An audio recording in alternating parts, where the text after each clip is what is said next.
श्री अनवर आलम advocate पूर्व DGC civil बधाइयों।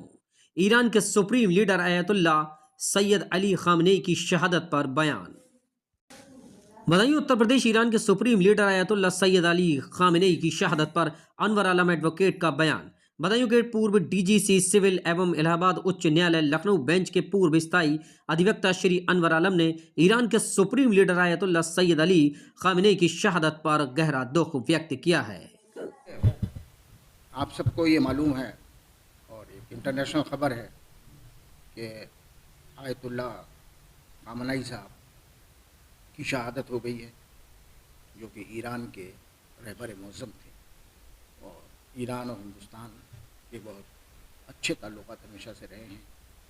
Iran सभ्यता का काफ़ी असर इंडिया पे है, हमारे उनके साथ रिश्ते थे, तारीख़ी रिश्ते हैं और इसीलिए आज हम लोग जो इकट्ठे हुए हैं यहाँ गमज़दा हैं हम सब लोग, क्योंकि उनकी जो शहादत हुई है वो उनकी लड़ाई जो थी वो उन ताकतों से थी कि जो साम्राज्यवादी ताकत थी और जो चाहती थी कि दुनिया में साम्राज्य उनका रहे, उनके हथियार बिकते रहें, दुनिया में लड़ाई होती रही। ईरान पर हमला किया गया जिसका उन्होंने मुखालफत की और ये कहा कि हम लड़ाई शुरू नहीं करेंगे लेकिन लड़ाई का हम खात्मा करेंगे। आखिर तक ईरान ये कोशिश करता रहा कि ये लड़ाई न हो, लेकिन अमेरिका और इसराइल इस पर बज़िद थे कि वो ईरान के ऊपर हमले करेंगे और हमले किए और उस हमले में आयतुल्ला खामनेई साहब की शहादत हुई। उन्होंने ये शहादत किसी एक मुल्क के लिए नहीं दी, हालांकि ये शहादत उन्होंने ईरान के दिफा में दी, लेकिन ये उनकी शहादत तमाम इंसानियत के लिए है। तमाम वो लोग बग़ैर किसी मजहबी और फ़िरक़े के तफरीक़ के, वो लोग कि जो इंसाफ पसंद हैं दुनिया में, वो इस शहादत के ऊपर गमज़दा हैं। उन्होंने ये शहादत इसीलिए दी कि दुनिया में इंसाफ कायम रहे, दुनिया में कोई साम्राज्यवादी ताकतें, तागूती ताकतें जो हैं वो अपने असरअंदाज ना हो सकें और छोटे उन मुल्कों को कि जो वो ये समझती हैं कि हमसे छोटे हैं उनको न दबा सके, एक दुनिया में इंसाफ कायम रहे। इसी के लिए खामनेई साहब ने अपनी शहादत दी है। शहादत से क्या ईरान में ईरान के जो लड़ाके हैं उनका मनोबल कुछ गिरेगा क्या उसकी शहादत से? देखिए, मैं समझता हूँ कि उनका मनोबल बिल्कुल नहीं गिरेगा, बल्कि उनका मनोबल और हाई हो गया है, मनोबल बढ़ा है और ईरान ने आज भी जवाबी हमले किए हैं इसराइल के ऊपर। इसराइल का मकसद ही यही है, अमेरिका और इसराइल का, कि मिडिल ईस्ट में तफरका चलता रहे, मिडिल ईस्ट में लड़ाई चलती रहे और जो इसराइल का ग्रेटर इसराइल का प्लान है उस पर वो अमल दरामद कर लें और किसी तरीके से पूरे मिडिल ईस्ट पर वो छा जाएं और दुनिया की जो एक पीस लविंग लोग हैं वो ये नहीं चाहते कि ये लड़ाई आगे जारी रहे। मिडिल ईस्ट की और भी जो कंट्री हैं वो ईरान के साथ नहीं है, तो क्या कहना चाहेंगे आप उन कंट्रीज़ के बारे में जो आज ईरान के साथ नहीं खड़ी हैं और अमेरिका के साथ? देखिए, मिडिल ईस्ट में कुछ कंट्रीज़ में अमेरिका के बेसिस हैं, लेकिन उन कंट्रीज़ की भी 99% पॉपुलेशन जो है, जनता जो है, वो ईरान के साथ है। वो अपने जो उनके शाह लोग हैं, जो उनके राजा बादशाह हैं, वो उनके ख़िलाफ़ है और वो ये नहीं चाहते कि किसी तरीके से भी मिडिल ईस्ट में ईरान कमज़ोर हो, क्योंकि अगर मिडिल ईस्ट में ईरान कमज़ोर होता है तो सारा मिडिल ईस्ट कमज़ोर हो जाएगा, मिडिल ईस्ट बिल्कुल ख़त्म हो जाएगा, क्योंकि मिडिल ईस्ट के पास अपनी कोई ताकत नहीं है। मिडिल ईस्ट के जो कंट्रीज़ हैं, सऊदी अरब है, ओमान है, कतर है, ये सब अमेरिकन एड पर और अमेरिका की मिलिट्री के ऊपर डिपेंड कर रहे हैं।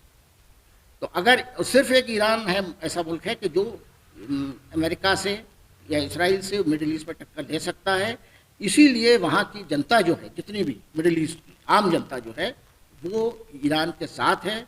वो अपनी हुकूमत का इसमें साथ नहीं दे रही है, मजबूरन वो लोग खामोश हैं। दो अल्फाज अगर आप खामनेई साहब के बारे में अगर कहना चाहें तो क्या?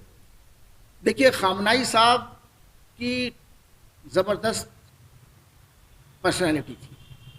وہ شروع سے ہی ایک نڈر اور ججھارو قسم کے، ہندی میں کہا جائے، ویکتی تھے، اور انہوں نے کبھی بھی کسی بھی سوائے اللہ کے وہ کسی کے سامنے جھکے نہیں.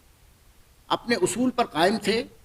وہ چاہتے تھے کہ دنیا میں ایک اچھا نظام چلے، سب لوگ مڈل ایسٹ میں بھی اور دنیا کے اور خطوں میں بھی امن اور شانتی کے ساتھ رہیں، اور یہی ان کا اصول تھا.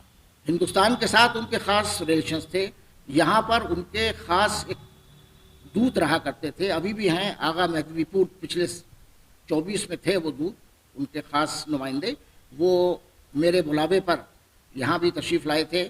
میری اسی بلڈنگ میں، اسی ہال میں ان کی تقریر ہوئی تھی، اور وہ اور بھی اولیاء کرام کے مزارات پہ گئے تھے، اور وہ ہندوستان اور ایران کے آپسی تعلقات کو استوار کرنے میں ایک بہت بڑا اہم پل تھے. انڈین گورنمنٹ سے آپ کو کچھ کہنا ہو؟ دیکھیے، اس میں ہمارا کہنا یہ ہے کہ ہم بے حد غمزدہ ہیں. ہر وہ شخص کہ جو انصاف پسند ہے، جو ظلم کے خلاف ہے، وہ غمزدہ ہے، اور ہم اپنے اس غم کا اظہار قانون اور آئین، سمویدھان کے ماتحت ہی کریں گے، اور کرنا چاہیے. لوگوں کو قانون کو نہیں توڑنا چاہیے.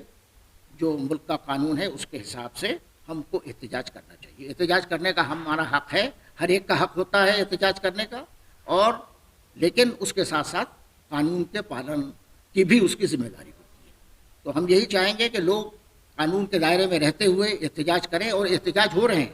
آپ دیکھیے پورے ہندوستان میں احتجاج ہو رہا ہے، اور اس احتجاج میں صرف شیعہ ہی شامل نہیں ہے، اہل سنت کی بہت بڑی تعداد، بلکہ میں تو یہ کہتا ہوں کہ نہ صرف اہل سنت بلکہ اہل حنوت، ہمارے ہندو بھائی بھی، کہ جو ظلم کے خلاف ہیں، جو سامراج وادیوں کے طاقتوں کے خلاف ہیں، جو یہ چاہتے ہیں کہ دنیا میں امن اور انصاف قائم رہے اور قانون کی حکومت رہے، وہ بھی اس واقعے میں ہمارے ساتھ ہیں. وہ بھی غمزدہ ہیں، وہ بھی اپنا احتجاج کر رہے ہیں، اپنا شردھانجلیاں ارپت کر رہے ہیں.